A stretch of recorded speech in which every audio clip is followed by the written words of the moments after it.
people started to just kind of hear about Drive-Thru. This was still pre-Newfound Glory, pre-Finch, pre-The Starting Line, just before those bands started to get big. And once those bands started to hit, that's when we really reaped the benefits of that.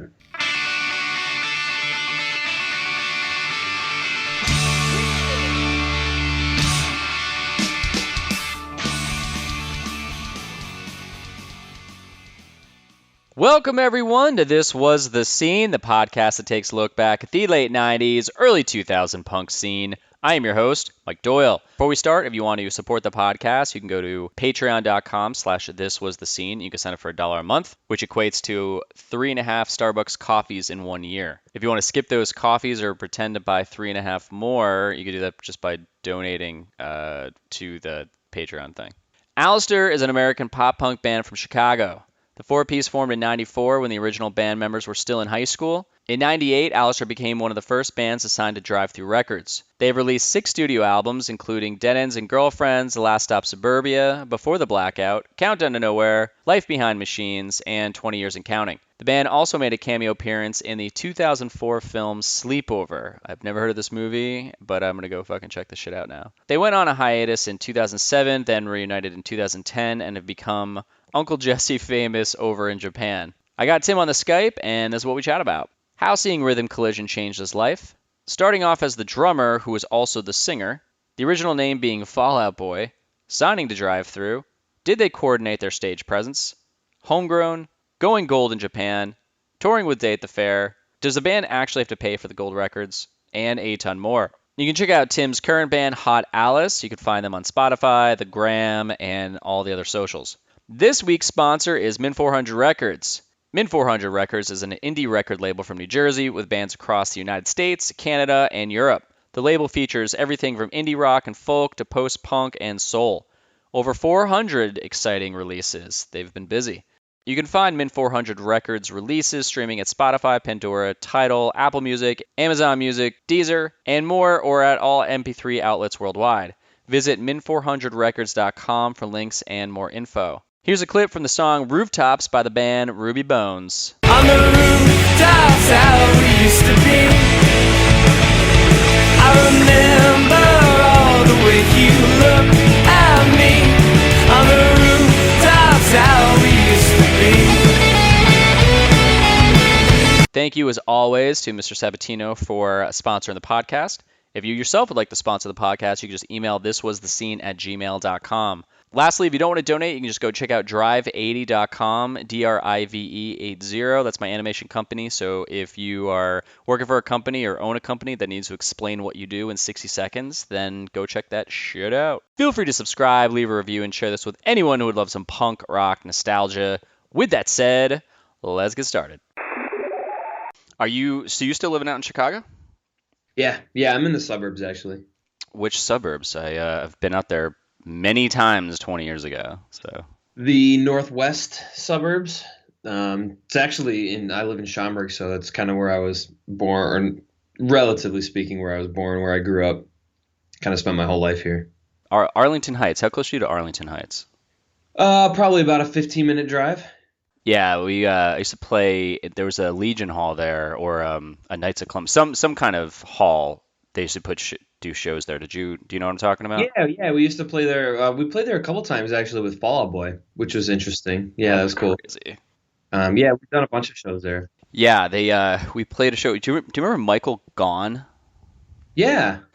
He played in between each band's set. It was like us, Oblivion, I think Sig Transit Gloria, and Michael Gone would play in between, and we got his CD.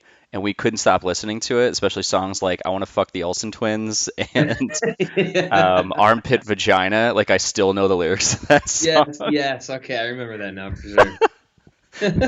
Armpit Vagina.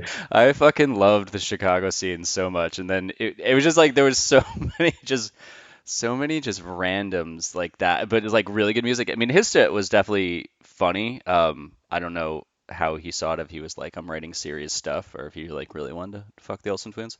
But it was Fucking amazing. Yeah, man. So this, yeah. So go on. No, I was just gonna say either way, it's funny. Yeah, it was definitely a spectacle. Before I like dive in, just kind of I structured this whole thing by going back in time and doing like an origins leading up to how you guys started, and then talk about Drive-Thru and like how you got on there and tours and how you guys broke up for a minute and then got back together, and any stories along the way. I was looking through your Twitter and I saw you shared, I think it was either Twitter or Facebook, where you shared it's Twitter, where you shared the interview with Brendan and Krista Makes. Yeah. I can't stop listening to anything that Brendan does, like interview-wise. He's so fucking funny.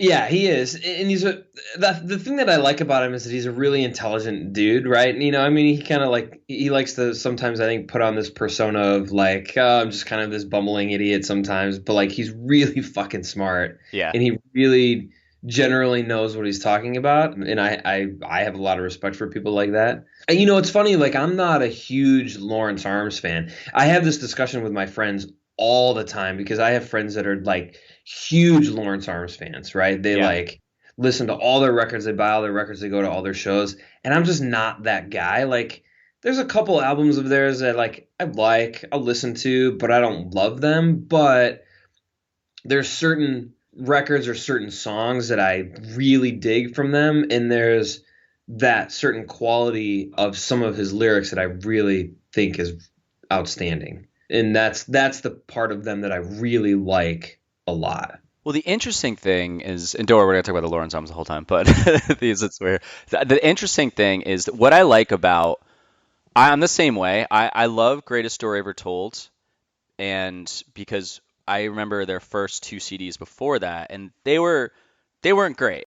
I like their split with Shady View Terrace, or I like the one song, Nebraska, with Shady View Terrace, because that's when Chris started really writing his style of songs, and they really started taking off. But I'm the same way. I'll like, but the thing that keeps me into it, and I think more bands need to do this, is that his podcast where he breaks down each album in length, and not like he goes through every song. Like Krista Makes breaks down a song lyric by lyric, which is very interesting. And I'm glad he only does it with one song, because that'd be a really long fucking podcast.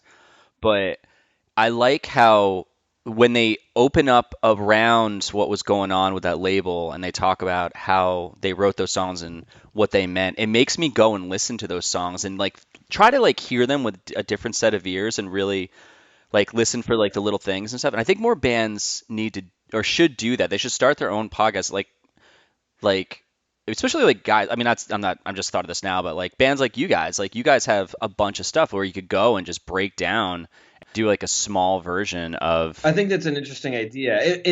So are you talking about what, Road to the Skeleton Coast? Yeah.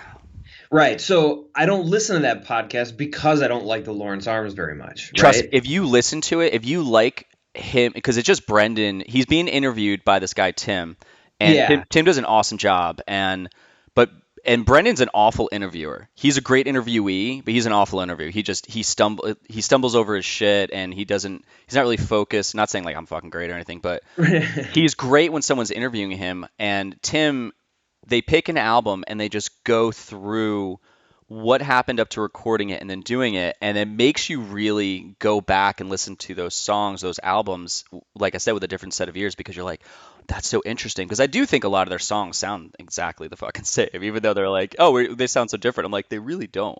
And so I have listened to the episodes where he goes back and he talks about slapstick, right? Because I'm a huge slapstick fan. Yeah. And so those episodes for me were awesome. And that's exactly what I got out of it. That trip back down memory lane of 1994, right? 1995. I was like, holy shit, that was really cool. I didn't know this little story, or I did know this story, but it's kind of cool to hear him talk about it, you know? Yeah. But I don't, with the Lawrence Arms, that kind of stuff does nothing for me. So that's why I don't listen to those episodes. But I'm with you. I would like to hear other bands that I like do things like that. I think that would be really cool. Oh, totally. Like, I mean, I'm just looking through you guys' discography here. I mean, you guys got like 5 albums out. Just to go, even if it was a short podcast, that would be so cool for like the people who like love you guys. Because I don't know, that's what makes a podcast great. Even if it's short or if it's very focused like that, and it's all about some like one specific thing, the niche thing that people like. I think that would be, I don't know. I think that would work for any band that has a decent catalog of albums. Yeah, no, for sure. I think that's a cool idea. So kind of going back in time. So this doesn't really lead into where I was going, but so you grew up in Chicago scene. I love this because like I said before, I love the Chicago scene. I loved playing out there. I loved I mean, I still have friends from out there, and everyone from Chicago is just fucking awesome. And all the bands I've interviewed from there, there's just, like I always said, there's something in the water out there that just creates this amazing thing out there. And so for you, like, what led you to that scene? Was it you starting the band and then playing shows, or was it you finding the scene and then that led to you creating the band? It was kind of both, almost at the same time. So I grew up like in a very musical family. Like my dad has played in a band for, God, 52 years now, I think, or something like that. You still playing? Yeah, he still plays. And so, there was always musical gear in my house. There was always a drum kit. There was always guitars. There was always bass guitars. So ever since I can remember being like 6, 7 years old, I would go downstairs and I would just fuck around on that kind of stuff. And so I've always kind of had that love for music. And then once, I want to say it was like my sophomore year in high school, maybe, one of my friends introduced me to the Fireside Bowl. He was like, hey man, there's this like really cool place. I think you might like it. I just kind of started getting into listening to some of these punk rock bands, right? So like Rancid, I think was the first one, Face to Face, the Ramones, Screeching Weasel, I just kind of heard. And so my friend took me to the Fireside Bowl, and I'll never forget, I saw the Bull Weevils in Rhythm Collision.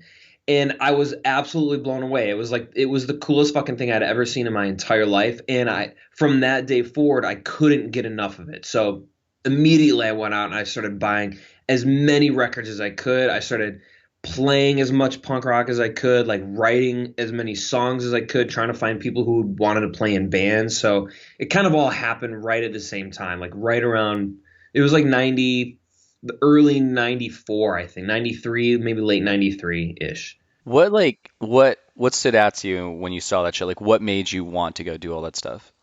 It was the vibe and the energy and just kind of the community atmosphere that was there. Like, it wasn't a huge show. I remember there being probably like 100 people, maybe. I mean, at the Fireside, that looks pretty good. That's pretty cool though for a first show. I mean, that seems like a lot of people for a local show when you don't even know what you're walking into, though. Yeah, that was exactly it. And that was the thing. I had no idea what I was walking into. I didn't know any of these bands. I was just going because my friend recommended it to me and he thought that I would like it.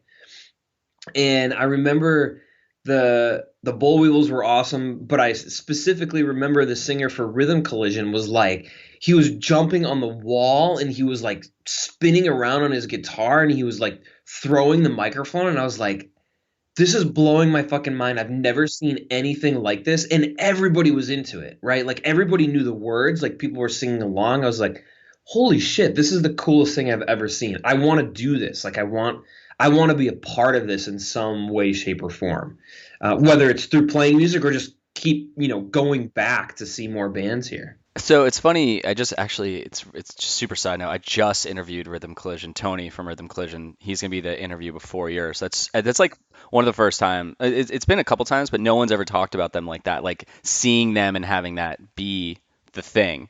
That's just so random that it's gonna be the fucking interviews for you. It's totally random. It's what's really funny is that Rhythm Collision ultimately didn't become like one of my favorite bands. Like how usually that happens, like.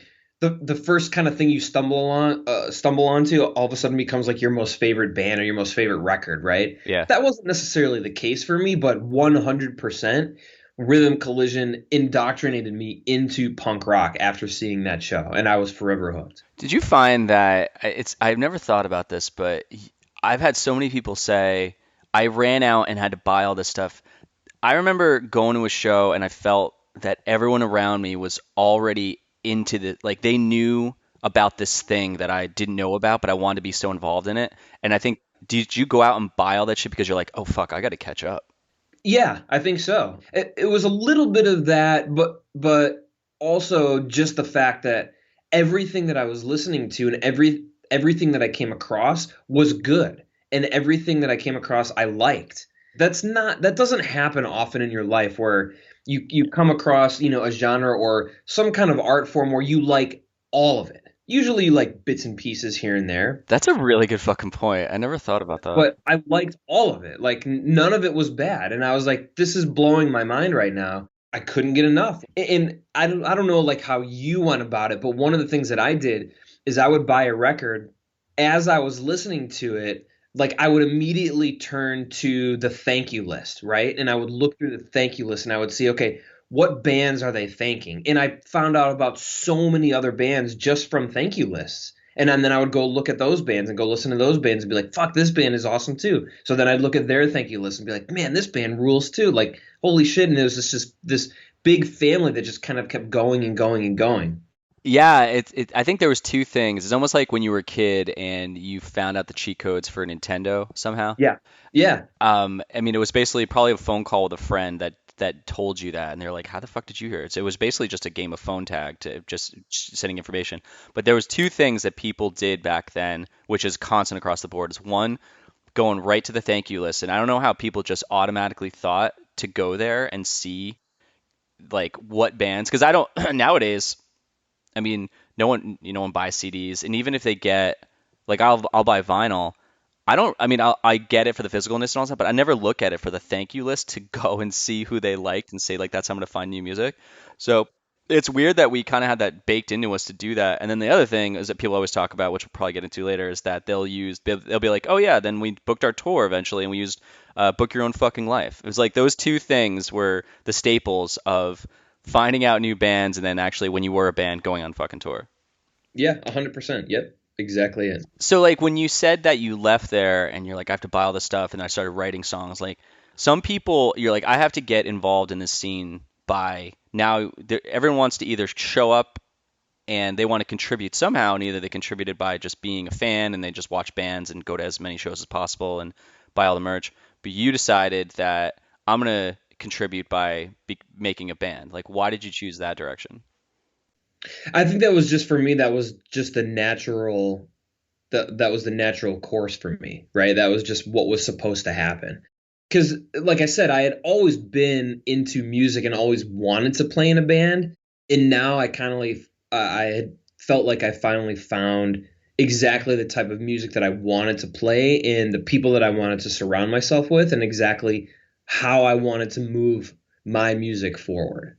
And it started off kind of slow. I started off playing in like a cover band, like in our high school variety show or whatever. And we did like, Cranberries covers and fucking Blues Traveler covers, and playing with some guys who were more into like Rush and Led Zeppelin and stuff. Not that those bands are bad, but that wasn't what I was into at the time. Yeah, Rush sucks. Yeah, Rush. I don't like Rush at all. I'm a huge Led Zeppelin fan. I'm down with Zeppelin any day. Were you playing drums though? This is when you were playing drums? I was playing drums, yeah. So at the time I was playing drums. That's a big ask. That's a giant ask when you're playing Zeppelin or Rush and you're a drummer. Yeah, it is a big ask. And that's probably why I didn't like it too much. I couldn't do it. But yeah, that's kind of how it started. And so then I kind of stopped playing in that cover band, and me and the other guitar player, John, who was the original founding member of Alistair, we decided to start our own band. And that's when we were like, look, we want to play music like Screeching Weasel. We want to write songs like Face to Face and like Dookie. That's what we want to do. Why though? Like, what was it about those bands and those songs that made you want to write like that? It was just like, I think a lot of it was just seeing that kind of community atmosphere at the fireside. And, it sounds really fucking cliche, but that teenage angst, like, don't fucking tell me what to do. I'm going to do whatever I want to do. And we got a lot of that. Yeah, you weren't really getting that from like the Poison videos or Motley Crue. Not necessarily. Yeah. That's so fucking cool, man. I mean, because I grew up in the Jersey scene, and that was a magical place. And there's all these pockets around the country that are amazing. Like Chicago is always one of them, and I talk about that all the time. But how fucking cool is that your first show is the fucking Fireside, and you just went there on a whim, and it just flipped on that switch, which led you down this huge, like, just this career, this path that you went down. And then it was in fucking Chicago at the Fireside. I mean, like, it's crazy. Yeah, it is. And what's cool is that, not a lot of people can sometimes there's things that change your life, and there's aspects that change your life forever, and not everybody can kind of go back and pinpoint exactly when that happened for them. It's kind of like a gradual change, but for me, I can pinpoint it. I know exactly when my life completely changed, which is cool. Did you feel like, so when you started writing songs, did you, like after that, was this when you started doing the cover bands, or were you doing the cover bands prior to this, not feeling like you were getting what you wanted, and then went to the show and you're like, oh, this is the 180 I need to do? Well, the cover band kind of started a little bit after, and it really started only because those were the only guys that I could find to play with at the time. And I was like, well, they sort of like the music that I like, and like we would throw in a couple of face-to-face songs or something like that, or play some kind of version of a punk rock song every once in a while. I didn't really know too many other people who played, so by default, I kind of had to play with these guys. And then it got to the point where then I started, meeting more people who liked my music and who played more instruments. I was like, okay, I think I can find some other guys to play with who want to get down with some of the same stuff that I am. It's interesting that you started off as the drummer and singing, because that really wasn't happening back then unless you were, fucking, what band was that? Snuff? Yeah, Snuff did that. Yeah, I think, yeah, Snuff did that. Yep. Snuff, and this China Drum was another band that did that. But it was like very rare that you would see that. So was that kind of weird that I don't know, did it feel weird that you went in that direction and sang behind the drum set first? Yeah, and it's a fucking stupid aesthetic. I think it's completely ridiculous, to be honest with you. Wait, why? Wait, break that down. Because that's not rock and roll, man. Who wants to go to a show and see a drummer sing? Yeah. Like, I want to go to a show, and I want to see and be entertained by somebody up front. Someone that I can feel like I can connect with, right? The drummer's in the back. You don't really feel like you can connect with that guy. As good as it may be, you just can't. I thought it was dumb, and I didn't really like doing it, but I, again, kind of had to do it by default because I was writing a lot of the songs, and I could sing them, and nobody else really, really wanted to sing, and I wanted to sing. I was like, I think this is cool. I like doing this. So I did it for a while. You finally find like the path you're going to go on, the sound you're going to create, you start singing. When did you guys finally play out as your first show as Alistair? We played our first show as Alistair in '96, I want to say, because that was the first real incarnation of Alistair. So John and I went to high school together, right? And so John and I were in that cover band together, and we decided we don't want to do this shit anymore. So that's when John and I, like our senior year probably, started writing our own songs. And we had a bunch of songs, but we didn't really have anyone else to play with. And so we both went away to college, and John called me up like his first week of school. He went to University of Illinois. I went to Eastern Illinois University, which are like 45 minutes apart. And he's like, hey, man, I met this guy who plays bass, and he's like, he loves all the same bands we do. He wants to join our band. And I was like, okay, cool, let's do it.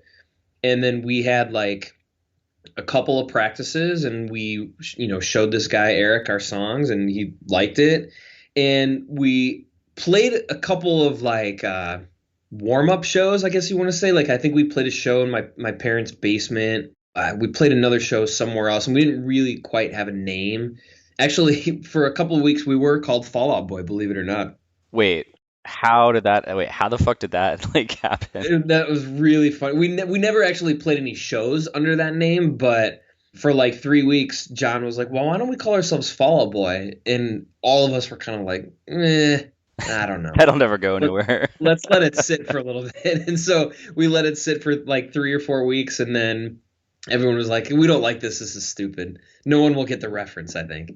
Wait, I don't even know I like some of the Fall Out Boy stuff. I was never a huge diehard fan of their like original CD and all that shit, but I still don't understand what the reference is. Oh, it's from The Simpsons. Oh, okay. Oh, wow. I'm gonna lose some points for that. And John was a huge Simpsons fan. Our guitar player was a huge Simpsons fan. Wait, which Simpsons? I know everyone listening is probably like, "Oh, you're a fucking idiot" to me, but like, I don't fucking know. Which episode was this? I don't remember the episode. It had something to do with a comic Oh, it was the guy who was the geeky dude who like had the comic shop who was talking about him or something. It was something like that. I don't know. I don't really watch The Simpsons either. Okay. Very good. So I can't even tell you exactly 100% what the reference is. I just know that it was a character from The Simpsons. And I remember seeing the episode a long time ago. We should move past this before people start like burning our house. Yeah, we're gonna get destroyed for this. But that's fine. So then you saw an episode of You Can't Do That in Television, basically, and we're like, oh, that's the name. Yes. Well, we grew up with You Can't Do That on Television, right? That was a staple in our house, between the ages of like 8 and 12 or 13 or 14. One day I just kind of said, hey, what do you think about Alistair? And everyone was like, well, what if we change the spelling to make it easier for people to recognize? And I was like, yeah, that's a good idea. And then for whatever reason, for better or for worse, that stuck. Well, it's pretty good you didn't go with like Moose or Barf or right. Exactly. Yeah, exactly. Actually, just real quick, just to geek out on that because you love that. I used to love that show so much. Do you remember the episode where you would touch the green or the red thing on the screen and it would make it would just like make what was happening in the show happen? Do you remember that episode? I don't remember that. No. Oh my God, it blew my mind. I was like, how's this happening? I'm hitting the green square on the screen and what's her face just got like slimed. Yeah. That's insane. Yeah. That show was so fucking good. It was so good. Yeah, it was fantastic. All right, so you guys come up with a name and then somehow other Fall Out Boy thinks of the same thing and then goes on to be Fall Out Boy. That's just so fucking random, especially since you're both from Chicago. It's really fun. Yeah, very random. So you guys, okay, you get the name, and then when you started playing shows and you're behind the set, like, did you kind of get, just from we were talking before, how you even said that the aesthetic is just so odd about being a drummer and singer, did you get people coming up to you and being like, hey guys, it's cool, but like, why are you behind the drums singing? No, which was funny. I thought people would kind of do that, or people would say, man, that's just kind of lame. But nobody did. Like, people just liked it for whatever reason. And I thought they were insane. I thought they were crazy. Yeah, I think the only band that I've ever seen do that well was Under Oath, just because they have a singer in the front too, and they go back and forth. Yeah. And you have to be an Under Oath fan to like I'm that. not an Under Oath yeah. fan. I love that fucking. I don't know why. It's like a guilty pleasure. They're so good. Like, when did you start to see like popularity start to grow where labels are starting to look at you? We didn't. So that was the thing. Like, we started playing around Chicago a little bit more, right? And we recorded like a 7-song demo tape, I think, in my basement, the basement of my parents' house. And we started, selling that at shows for a couple of bucks, and slowly, I think, started, I don't want to say building a name for us, but at least building some sort of recognizability. We started playing more, and then we sent that demo tape to a bunch of record labels by mail. Right. And Drive-Thru was one of the labels that we sent that tape to. And they were actually only one of 2 labels, I think, that responded to us. And they were like, hey, we really like this. There's some really good stuff on here, but we kind of want to hear a little bit more. At the time, we had planned on going back into like a real studio and recording a 7-inch. We did that and we released it ourselves. And that became You Can't Do That on Vinyl. The 7-inch that we put out in '97, and so we released that ourselves. We pressed like 500 copies. We sold that at some shows, and we sent that to Drive-Thru, and that's when they were like, "Hey, we really dig this stuff. We want to put it out, and we want to do a record deal with you guys." And we were like, "Okay, yeah." So I mean, we had built up a little bit of a name for ourselves, I think, in Chicago and like in the suburbs, just from playing around so much. But I wouldn't say we were like super popular in Chicago by any means. Well, let me ask you this though, because your guys' sound it's very poppy and it's very pop punk. And did you guys feel, and I don't like, Chicago had so many different sounds. Like, even they would like mesh sounds and then be all just, you'd have Braid and you'd have Slapstick and you'd have, fucking Apocalypse Hoboken. Yeah, like there's so many bands and they're so different. And those sounds are a little bit more, I don't know, it's like not as poppy. And so did you guys feel like, was there any like, because I forget who I talked to about the scene, but it was kind of intimidating, I felt, as a band being a part of that scene. No, I don't think it was intimidating, I think, because we didn't really know any better, right? We weren't necessarily paying too much attention to that because those bands, like, were better than us, right? Those bands were bigger than us. Those bands were better than us. And that's how we viewed it. And we were just like, we just like playing our own music, right? We just want to play whatever it is that we like.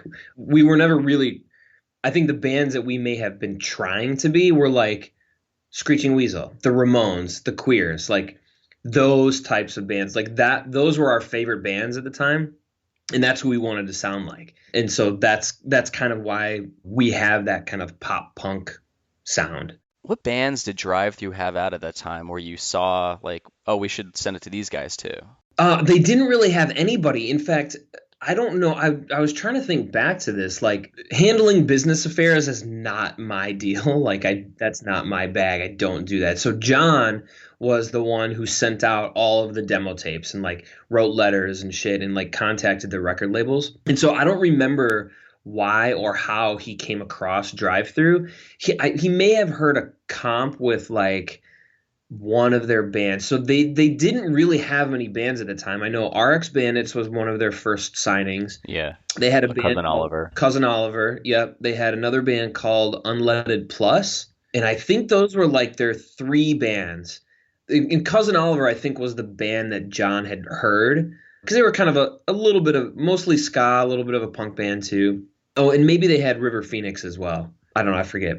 I'm cheating because I'm on Wikipedia right now because I remember River Phoenix being one of the first ones, and Pharmaceutical Bandits. It looks like they were before you guys or at the same time as you guys. Yep. And and then Mother Mania, they're from Jersey, and I remember them getting signed to that. So that was kind of the beginning, where that was like you guys were always synonymous with the first Drive-Thru bands. Like that's what a lot of people remember you guys as, besides like the band itself.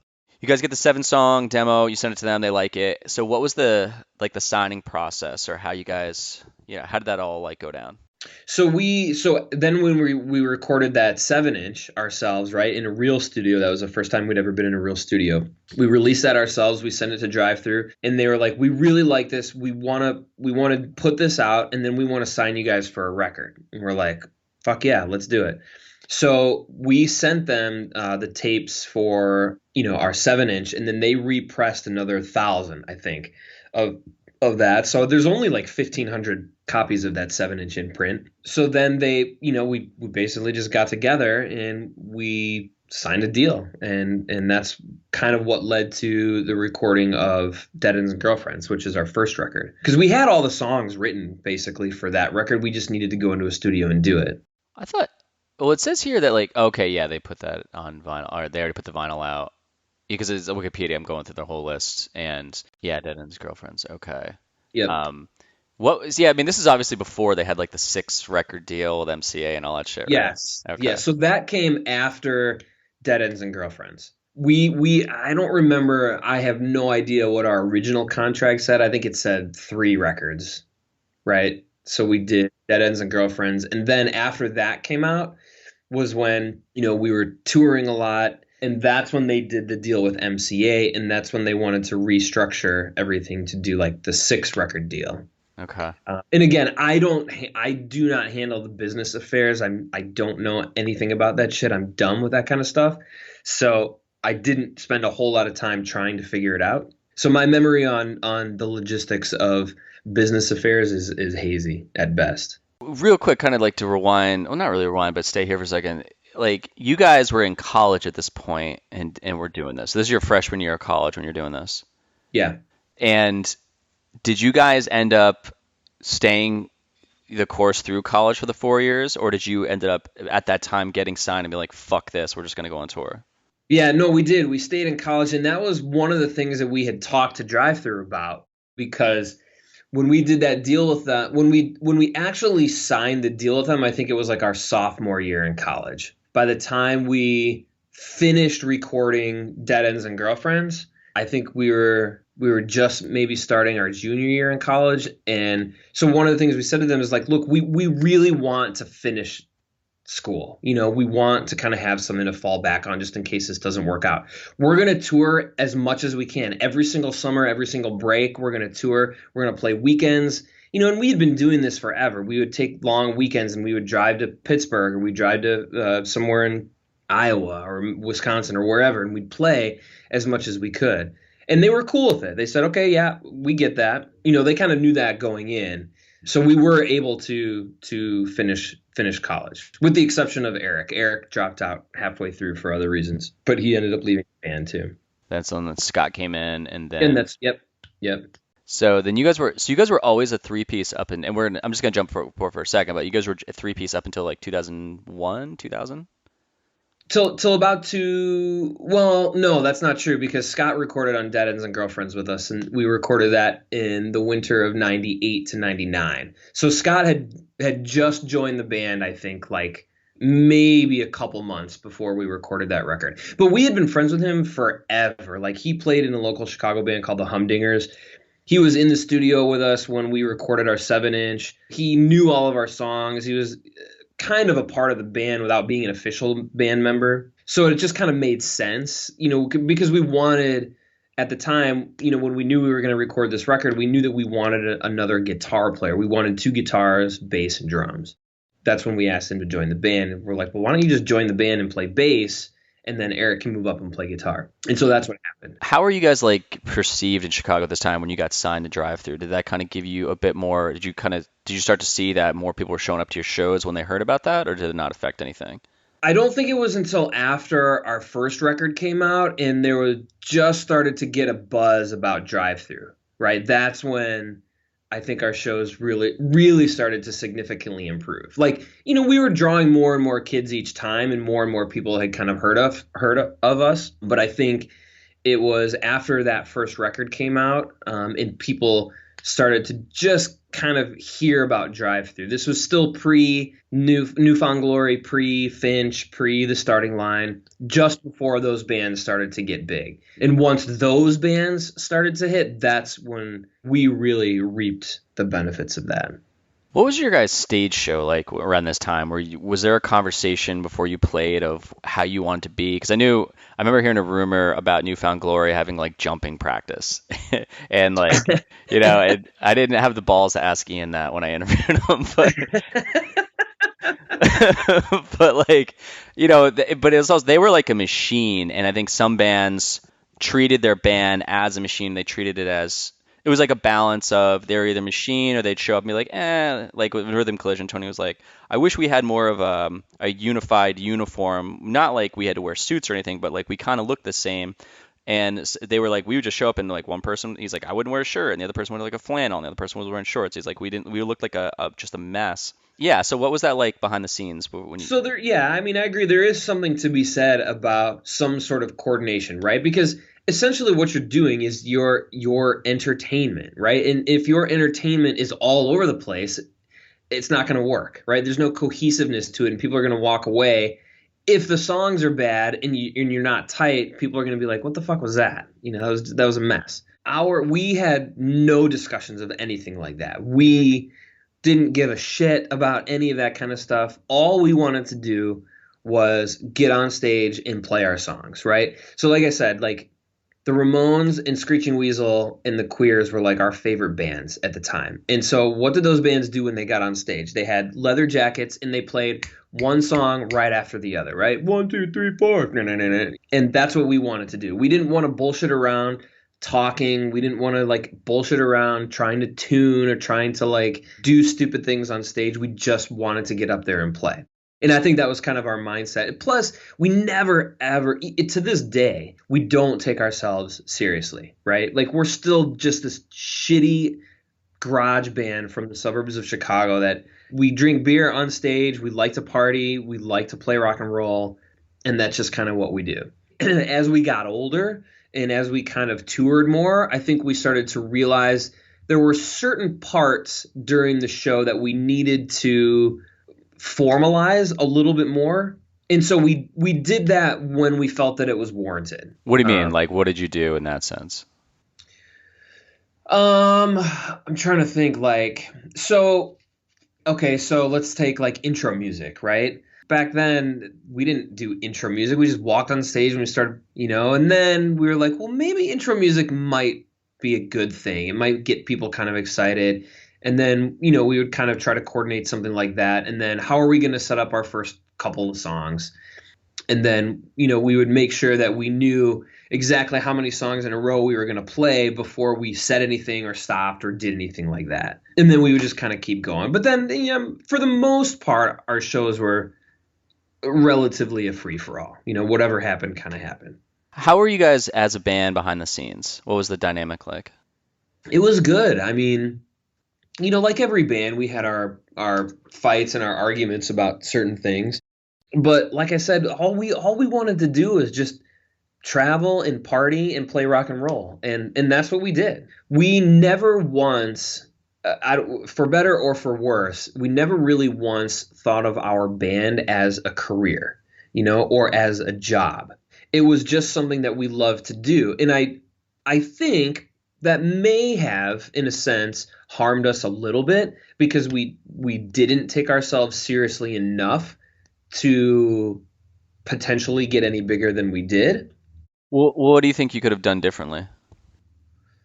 I think we probably could have focused on being a tighter band, like sounding better, preparing ourselves a little bit more so, like preparing a show for people to come and see. I think we could have done that, and I think we could have that could have been cool. Like practicing more, or like actually probably structuring practicing a show? more and just making sure that we were tight. It was like, yeah. I think we were, but I think we could have been better at that. That kind of naturally happened though over time of the tour. You'd start off, and the first show obviously is just it's not a mess, but it's just kind of like, if you haven't played a lot of local shows up to that. But then by like show 5, you kind of lock in, and then it's like playing pool with a friend. You have a couple beers and you just lock into playing pool, and then you have like your third or fourth, and it starts just going downhill after that. It's like towards the end of tour, like that's the thing, is like you're kind of like burned out and you're tired and you just want to get the fuck home. But there's that middle sweet spot. It's almost like people should look at a tour schedule and be like, I need to go see a band in between this week because this is when they're gonna fucking rock. Right. Yes, exactly. Well, I think one of the bands too that we really looked up to was Less Than Jake, right? Because Less Than Jake always put on a show. Like anytime you would go see them, it wasn't just them playing their songs. They put on a show. They had their toilet paper streamers or their t-shirt guns or whatever it was that they had. They knew how to put on a show, and I think that's what we always wanted to do, but we were too lazy to do, and we didn't care enough. Yeah, I remember that too.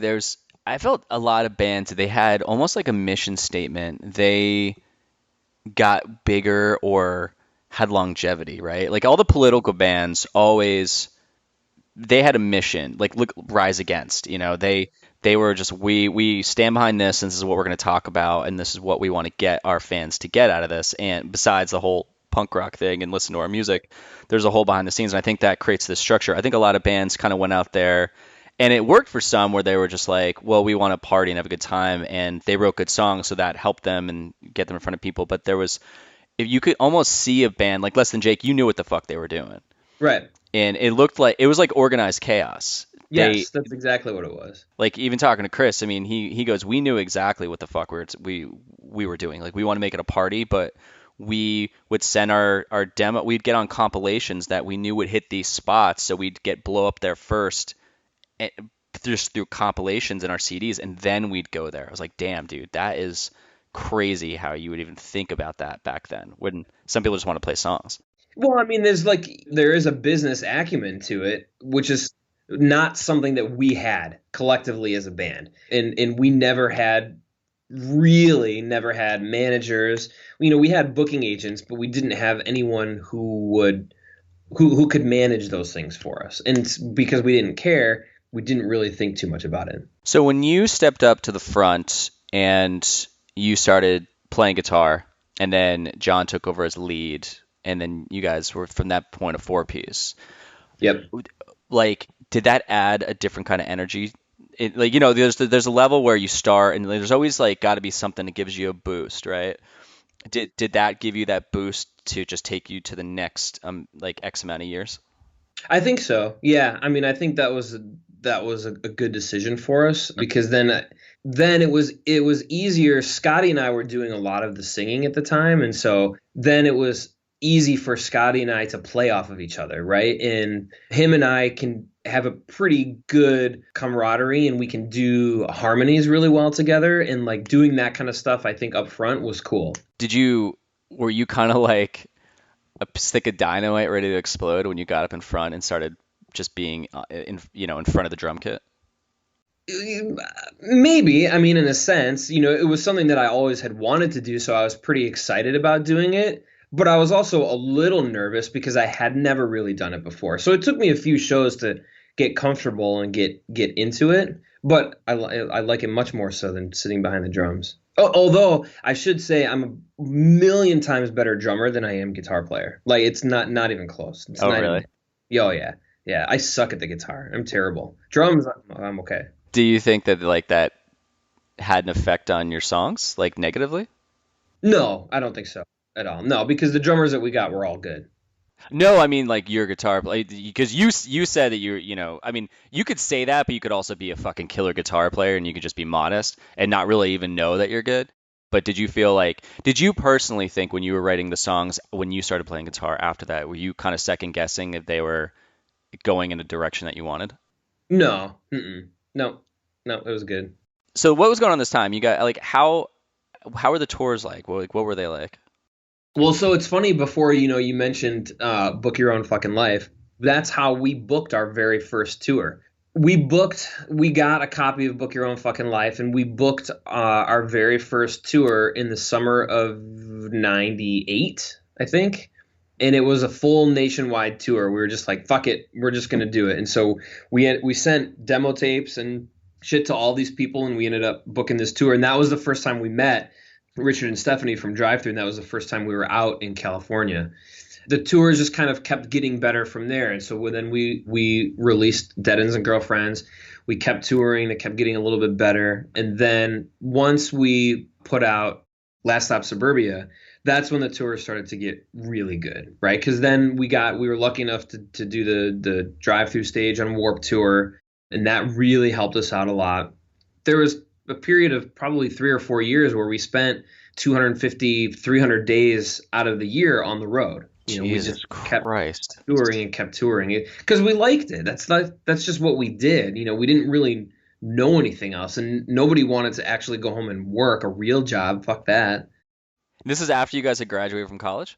Yeah, yep. This was after we graduated. Yeah, because we all graduated in 2000. Basically, from 2000 to 2006 is when we just spent all our time writing, recording, and touring, basically. You guys kind of lucked out with your sound because that was the sound. I mean, that sound carried from the mid 90s, late 90s into the early 2000s, the 2000s. So you guys bridged nicely without even knowing you were doing that, because a lot of bands, as soon as early 2000s hit, this wall was put up in front of them. It was like, nope, this isn't the sound anyone wants anymore. And you guys got to carry over that. So I guess like when you guys were doing that and then playing Warped Tour and then Drive-Thru starting to fucking blow up, I mean, you definitely unintentionally chose the highway that was going in the right direction. Yeah, we did. Well, and that's what I was alluding to earlier, when I say like we really reaped the benefits of bands like New Found Glory, Midtown, The Starting Line, bands who got bigger than us, but we were kind of still a part of Drive-Thru, and we were able to kind of I don't want to say ride their coattails, because we were doing it before all of those bands, really, or at the same time. But it was just this trickle-down effect. People heard New Found Glory because they were huge, and then, I don't know, maybe they looked through the thank you list, or maybe they looked through, whatever compilations they had, and they're like, Alistair, who's that? I'll check them out. And they're like, oh, that's similar enough to New Found Glory. That's kind of cool. So that's kind of what we got out of it. And that was cool, it was awesome. Did you have bands that came up to you that were on Drive-Thru or had a similar sound that were like, hey man, you guys influenced us? No, I don't think so. Because a lot of bands, like your sound, when I'm hearing these other bands, like I hear your guys' sound in those bands, not, because it was the sound that was created around that time. Because I mean, when I was listening to you guys too, it's like it made me think of Homegrown, but Homegrown, they had started around the same time as you guys. So you guys just happen to be doing this, not the same thing, but like your sound is in that range, basically, and you guys were, and Homegrown was on, weren't they on Drive-Thru or no? Yeah. Kings of Pop came out on Drive-Thru. Okay, yeah, because it's not on there. Yep. I remember. Well, and that's what's funny is that I remember listening to Homegrown in like '96, right when they put out That's Business. That was their first record, and I was like, "Fuck, this record is so good." Right? And then when they signed with Drive-Thru, I was like, "You got to be shitting me! Like, I'm gonna be label mates with like one of my favorite bands. This absolutely fucking rules." And then it got to be even better than that because we met them and we toured with them a lot, and we got to be really good friends with them. And it was like, it couldn't have ended up working out any better. Did you ever tell them that? You're like, yeah, like one drunken night, you're like, I gotta tell you something. Totally. Oh yeah. Oh, absolutely. Yeah, they know that. They totally know that. Yeah, actually, yeah, That's Business when that came out, and Buddy bought that. This was like right in the beginning when we started listening to punk rock. But then when Act Your Age came out, my friends just didn't like that record. I loved that record. Oh, it's so good. It was so good. Like I thought the vocals, like the melody was so catchy and the songs were so fucking catchy. Yeah. And I tried to like sell my friends on it. They're like, no. I was like, all right. Man, I was like, that's whatever. a shame. I was like, yeah, fuck you guys. So you guys are touring. You're on Drive-Thru. What was the relationship like with Drive-Thru as they started to grow? Like, did you guys, because as a label's getting bigger, they can only, and there's two people running it, and then obviously they had a staff and all that, but their focus can only, you have so many bands, your focus can only really go in a direction where you're either going to choose to spread it out and give everyone the same amount of attention, or you're going to focus on the bands that are like, the newfound glories, which were just skyrocketing. Like, so did you guys feel that you were getting, like, how are they paying attention to you guys as they started to grow?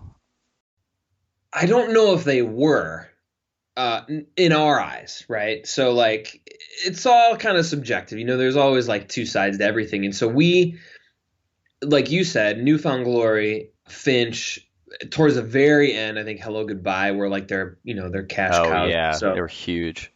I totally understand why the focus would be on bands like that. That makes sense.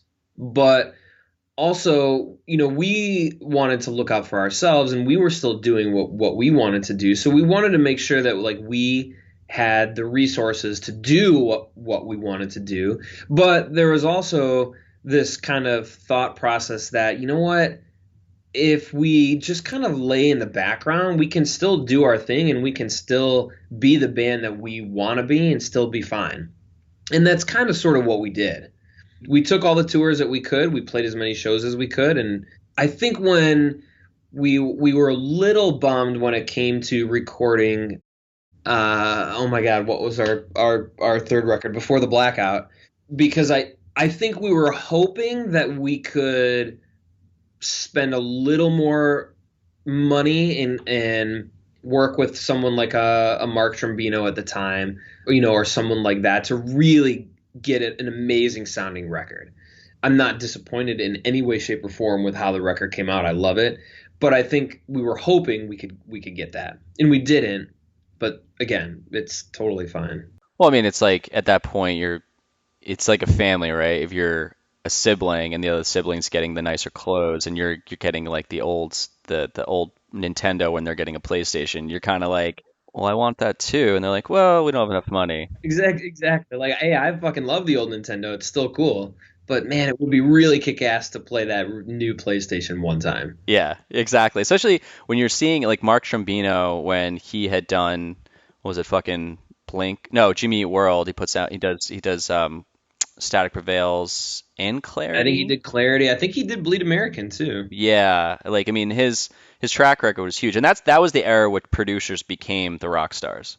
Yeah. Like no one really gave a shit about that until certain albums came out, and you're like, oh, we have to get this producer now because that's gonna make us.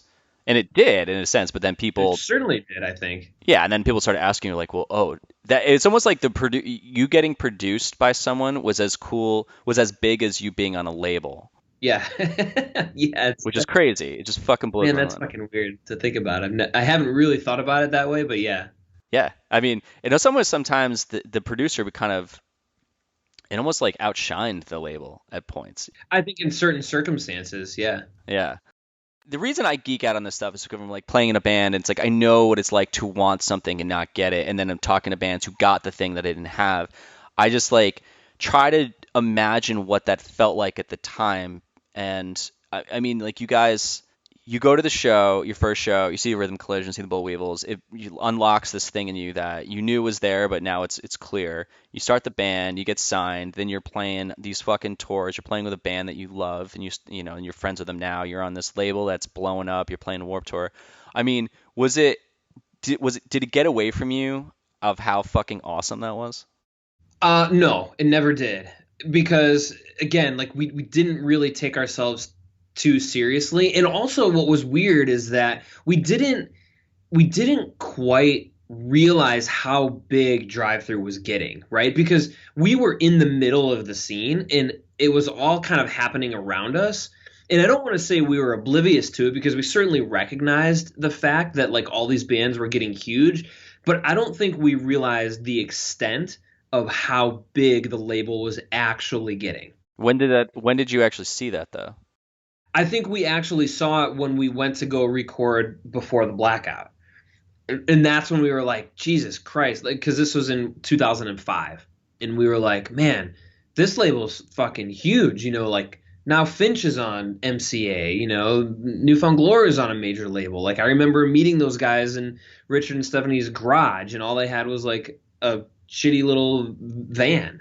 I think that's when it kind of hit us, but it wasn't something that we were cognizant of up until that point. And that's when we were like, whoa, this is pretty big. Were you guys getting burned down at all? Because you guys stayed a band until about, was it 2012, and then you took a hiatus? No, I'm sorry, it was 2007, and you took a hiatus and came back in 2010. So, like, leading up to that point, obviously there has got to be some burnout if you stop in 2007. Totally. Yep, there absolutely was. And I think it was before the Blackout came out. It came out in 2005. We did a tour, you know, we toured all through the end of 2005 and basically all through 2006. And it was towards the end of 2006 where I think collectively we started to get burnt out. We were just like, fuck, man, this is a lot. This is pretty heavy. I think before the Blackout wasn't doing as well as we had hoped. Some of our headlining shows weren't like our trajectory didn't seem to be going up anymore. It seemed to kind of have plateaued. And that was, you know, that's a little depressing, you know, because I think when you love something so much, you only want it to keep getting better and keep getting bigger. We kind of saw that. And I think that was a bit of a bum out. But then in 2006 was the end of 2006 was when we did a 3-month tour in Japan.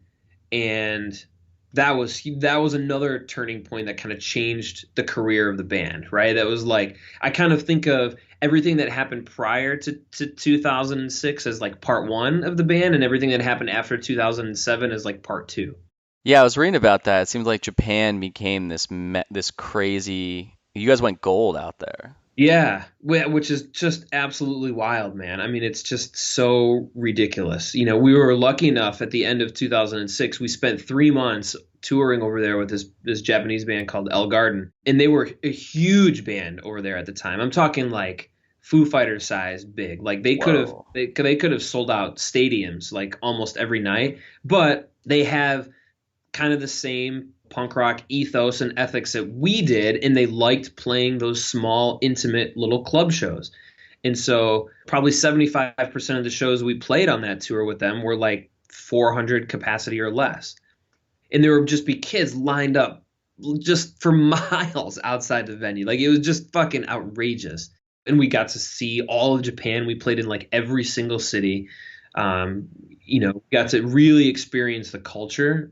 And it really changed our career. So now we go over there and we were able to build a following. So now we release records over in Japan on Universal Japan, and like we can sell out 1,500 capacity venues. So it's really good for us. So like it was really, really cool. That's fucking wild, dude. Yeah. It's ridiculous. I mean, it's really fucking weird. That's like, I mean, at this point, you guys have been a band for almost like a decade. Actually, you had been a band for a decade. Yeah. And right, usually that's when it ends. And then that, like you said, that became part two where, I mean, because I was going to ask before you said that, like what would have changed the burnout? And it literally, before, as I thought that, like you said that, and I've never, typically a band has to think about what would have done it, and it actually happened to you. Like, how did you guys actually get on? How the fuck did you get on that tour? So let's see. It must have been in maybe it was early 2006. Yeah, it had to have been. So it had to have been March of 2006. We played South by Southwest. I think that's in March, right? I, Usually. yeah, I think March or April. So we played South by Southwest, and there was this band, this Japanese band playing called El Garden. And Scotty, our bass player, he's always been like really big into Japanese culture and stuff like that. And so he was like, "Hey, there's this Japanese band. You guys might like them. We should go check them out." And so we went, we watched them, and they were cool. Like they were really good. And so Scotty got to talking to him and like introduced himself. And Scotty actually now he lives over in Japan full time. He's fluent in Japanese. Like that's what he does full time. But he kind of struck up this friendship with them. And so we all, we hung out with them, we kind of talked to them a little bit at South by Southwest. And like, I don't want to say we became friends with them, but we became certainly well acquainted. Then they called us like that summer and were like, "Hey, would you guys have any interest in coming over and doing it and touring with us in Japan?" And we were like, "Yeah, when is it?" Thinking like it's going to be, a week and a half to 2 weeks. And they're like, "Well, it's from October through December." And we're like, "Oh, shit. Like, that's 3 months. Like, okay, yeah, let's do it." But hold on a second. So you guys are like starting to burn out, and this band asked you to go on a 3-month tour. Like, how the hell did you say yes to that? Well, part of the reason was because we had planned on, and we were in the studio recording Guilty Pleasures, which was the cover album that we released in Japan. And it had been an idea that Scotty had for a while. And we were like, "Yeah, let's do this. This will be kind of fun." It just coincided with the release of that record with the tour with El Garden. We had like a month or two off prior to that. So we were, I think, starting to feel somewhat more refreshed a little bit. And I think doing that tour was not that big of a deal. We didn't really think too much of it. But it was literally like a week, maybe 2 weeks, I think, before we left for that tour was when I found out I was going to be a dad, right? So I found out my oldest son was going to be born. And that's when I kind of told the guys, I was like, "Look, man, I don't know what the future is going to hold when we get back, but I don't think I'm going to be able to tour a whole lot after this because I want to kind of focus on my family, right? I want to focus on my son." So we knew going into that tour as well that it was probably going to be the last one, at least for a while. And I think that was another reason why we made it so fun, and that made it so fun because we knew it was potentially could be one of the last. So there weren't really any expectations. It was just like, let's go out and let's have as much fun as we can and experience as much as we possibly can and really, really cherish these last couple tours that we're going to do. It's so crazy. And then you go there and all of a sudden you're like, what the hell is this? Yeah. And then and what was insane is like, we kept getting these numbers from like the record label about the album that came out. And they're like, "Wow, it sold like 5,000 copies." And we're like, "Oh, that's pretty good." In Japan, like that's really good. And then like the next week they were like, "You're up to like 11,000 now." And then like it kept going. It was like, holy shit, we sold 100,000 copies of this record. Like this is fucking outrageous. Like wow. It was just wow. Oh my God. Yeah, it was really weird. That was Guilty Pleasures that did that? Yeah. And when you guys went to record that album, what was the process behind doing that one? So we recorded that here in Chicago with our friend Mark McCluskey. We just recorded it in his house, actually. Like we did the drums at a studio, and then the rest of the record we just did in his house. And it was awesome. Like it was super laid back. I mean, Mark's a good friend of ours. Like we've known him for a really long time, and he's really good and he's really talented. It was a good vibe. We didn't really think a whole lot about it. We just kind of cranked out the songs and we're like, "Oh, this sounds cool. Let's do this," or "This sounds kind of fun."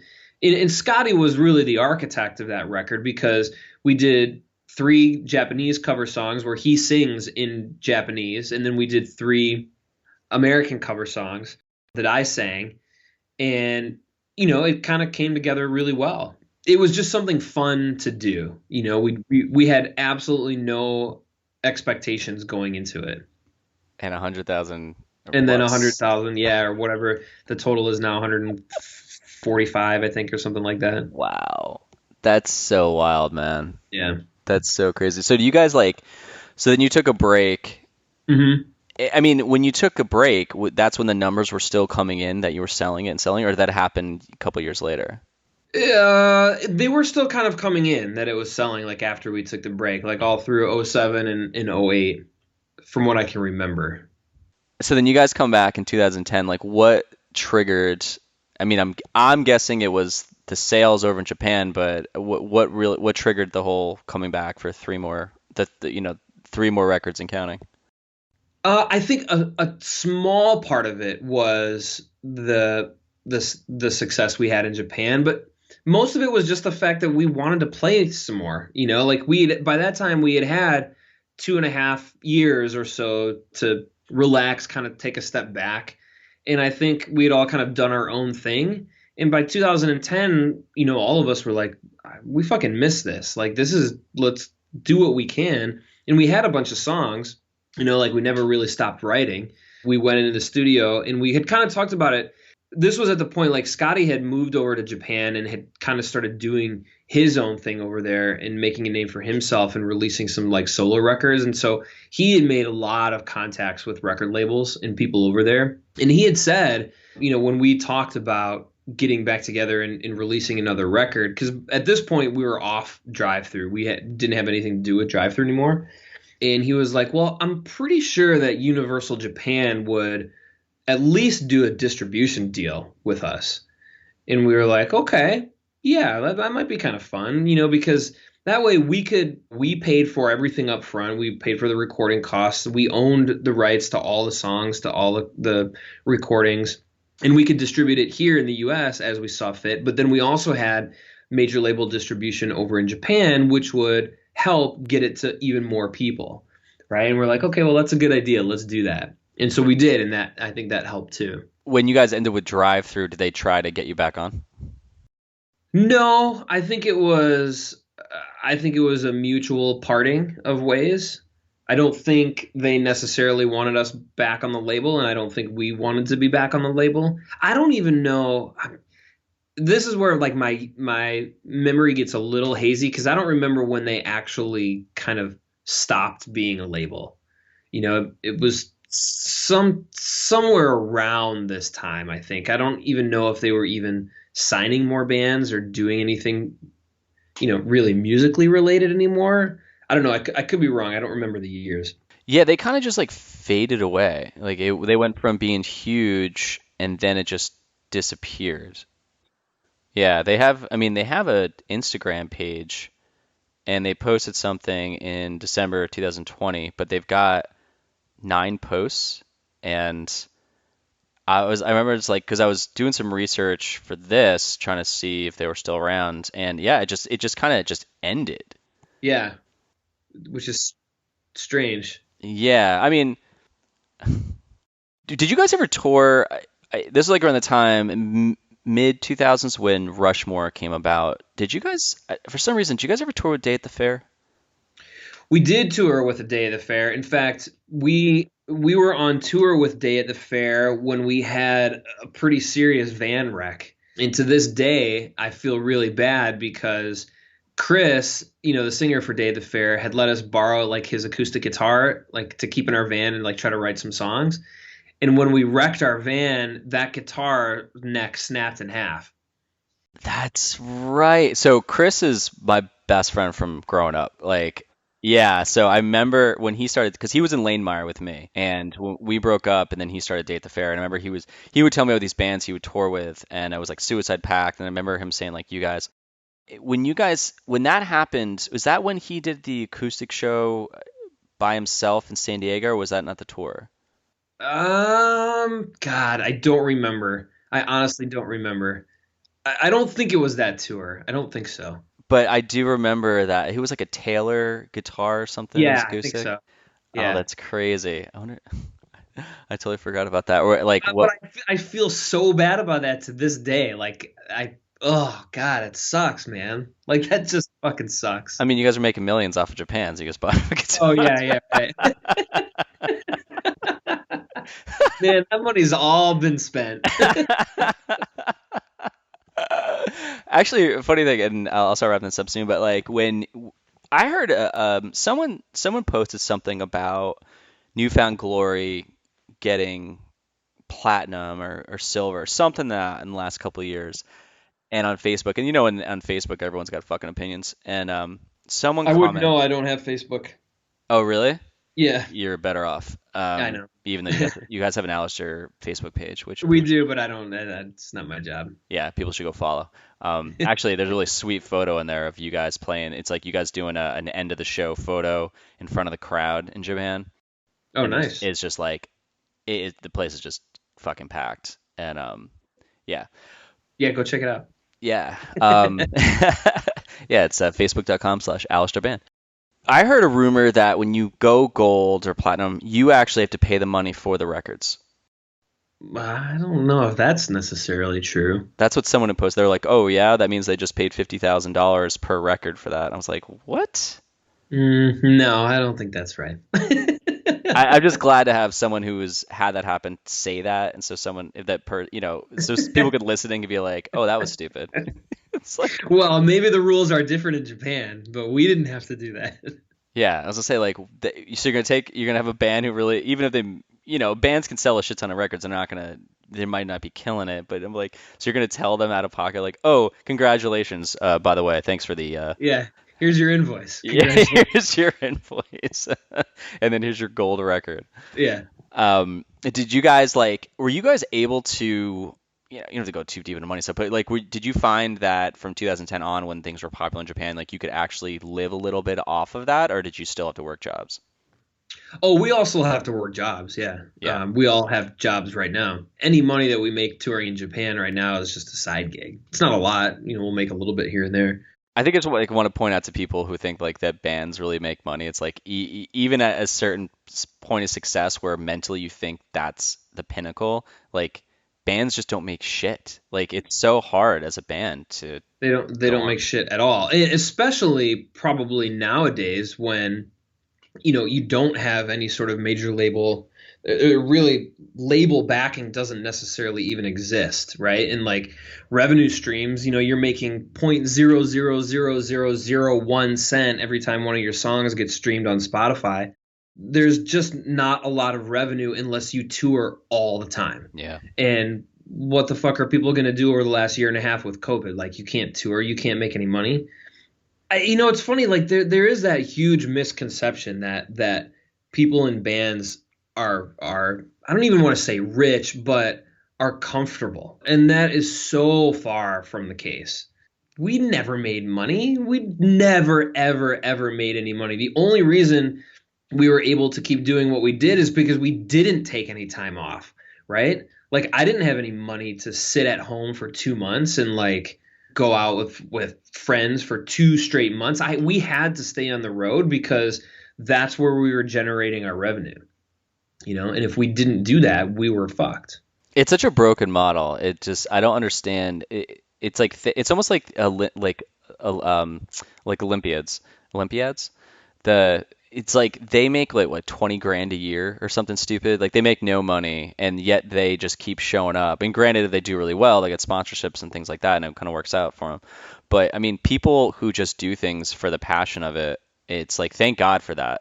Or right. There'd be no creative anything out there for There people to wouldn't buy. be. No, not at all. Yeah, there'd be no creativity out there for everyone to steal. Yeah, and I can tell you, like, at least in my experience now that we're kind of removed from the whole scene, like I said, we all have real jobs. We all have other careers that we do now, and now music is just kind of our side project, which in a way sucks because it would be kind of nice to go back and do that all over again and make that a full-time job. But also in a way, it's really cool, and it gives you even more freedom to do what you want. And it allows for even more creativity because you don't have to worry about any sort of financial considerations. You just create whatever it is that you want to make. And I like that aspect. I like the fact that, hey, if I want to put out a solo record, right? I can do it over the course of 8 months just here in my house. I don't have to worry about really touring. I don't have to worry about how am I going to pay for pressing this. I don't have to worry about that kind of stuff. I can just do it, and I can do it 2 hours a day. I can do it 8 hours a day. I can do it 0 hours a day and let it sit for a month if I wanted to. It's really, I can do whatever I want, which there is something nice about that. So, on that point, when you guys go to Japan now, do you still? How many times before COVID were you going back over there? We were going over there probably once every 16 to 18 months, Oh wow. I think. And we'd go for like about 2 weeks. It was 10 days to 2 weeks. And are those shows still like how big are those shows usually? It kind of depends on where we play. So the last time we were there was, let's see, when was the last time we were there? So we did a tour there in March of 2019. So it's been roughly 2.5 years since we've been there. And those shows, some of the venues were like 500 capacity. There's one venue we played that was almost 3,000 capacity that was sold out. And then I think most of the others were like, between 800 and 1,200. That's still pretty cool. I mean, going from 3,000 to that, I mean, it's got to like skew you a little bit, but to see 800, that still sounds like, damn, that's It's super cool. Yeah. But then we did we played a festival. We went back in August of 2019 for like 4 days to play the Summer Sonic Festival. And that one we played, I don't know, we were in a hangar, almost like it looked like an airline hangar. And there was like, I don't know, 11,000 people there. Jesus. So that one was really kick-ass. I mean, that's the craziest shit, man. I mean, that's cool because that seems like even now when you walk out there and see that, you still get that, oh my God feeling. Yes, totally. Like what? That's what I said before. Like, who the fuck are we? Like, we're just dipshits from Chicago, from the suburbs of Chicago, who play in this crummy little band, our punk rock, and like we walk out and there's 10,000 people listening and singing along with our songs. Like, it's absolutely wild, man. It is absolutely wild. That is so fucking cool, man. That is just awesome. It's so badass. Holy shit. Well, cool, man. I was trying to think of anything else. I don't know. It's because I've seen you've done like a decent amount of podcasts recently. Is there like, I just asked this because you never know. Is there any like story you've always wanted to tell but have never been asked the question to tell it? I'm trying to think. I don't think so. There's tons of stories from the road that I'm not really going to get into in podcasts, but Yeah, I can imagine. but I think just overall, like I was saying before, we didn't take ourselves too seriously, right? And so because of that, we were able to have a lot of fun when we toured, and there were times when we probably partied more than we should have. I mean, we got carried away every once in a while. And there was a couple tour. I can remember one tour in particular with Less Than Jake and the Teen Idols that we did over in the UK. And it was like a month long. And I still look back on that tour and wonder how we came away from that tour in one piece.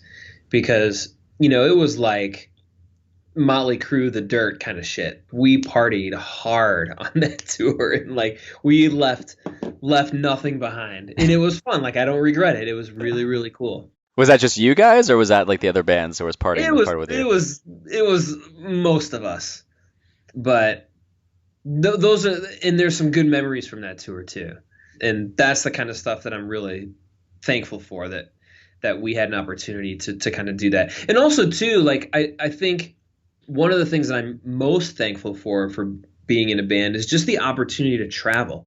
Going out and seeing the world and experiencing different cultures and different people is one of the single most important things you can do in your life. And we were able to do that as a band, right? And we were able to see the world and to meet new people and to experience cultures that are different from what we were used to. And I will always be thankful for that. You know, I think that's just a really important part of something, or something that everybody should do at some point in their life, to get out of their little bubble and go see what the world is like. You know, it really puts things into perspective, I think. Yeah, it's kind of nice to not have the news outlet tell you what other countries are like, and you see it firsthand. You're like, oh wow, this is actually completely different I than what mean, I'm and being told. especially in such a polarized world that we live in right now, you know, like the best thing you can do is get out and see how other people actually live. Yeah, You know, whether that's good or bad. See what it's like, you know, see how other people live. yeah, no, totally. I mean, it's also a good thing that you guys, I mean, hopefully you guys are not afraid of flying to constantly be going to Japan. We That's are cool. not. No, That is good. we're not afraid to fly. I fucking hate it. Um, You'd be taking boats everywhere. yeah, I'll just be driving around North Carolina to be like, oh, Yeah. this is a nice little town. Well, cool, man. So, all right, so I'm gonna wrap it up with two questions. And first one is, what would you like to plug? It could be anything about you guys, you personally, someone, just give someone else some love, or all of those things. So I will say, so I play in another band right now called Hot Alice. And we are, in fact, let's see, in about 2 hours, the guys are coming over because we are in the process of doing a record of our own. So the guys are coming over here to finish that up.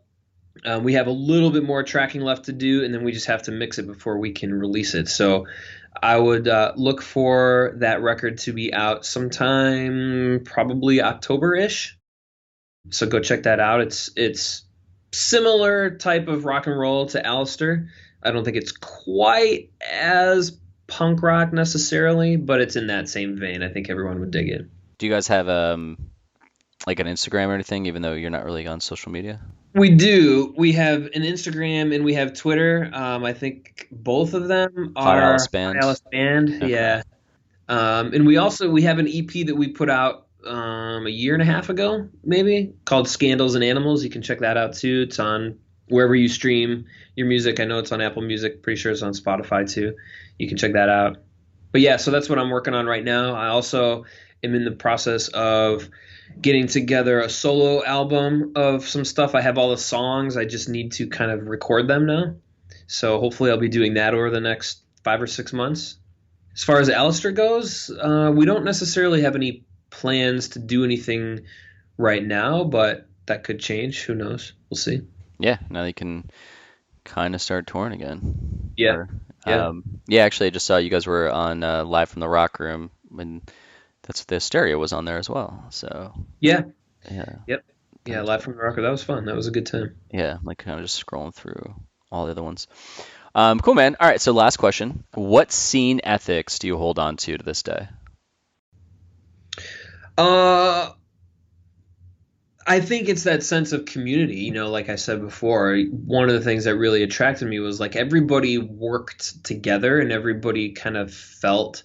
It sounds really cliche, and I don't like saying this, but the family atmosphere. But I think, you know, just treating other people with respect, like no matter what it is that they're doing, what it is that they like, what they're into, you know, that sense of respect, I think, is one of the things that I really liked about the punk rock community that I really still hold on to this day.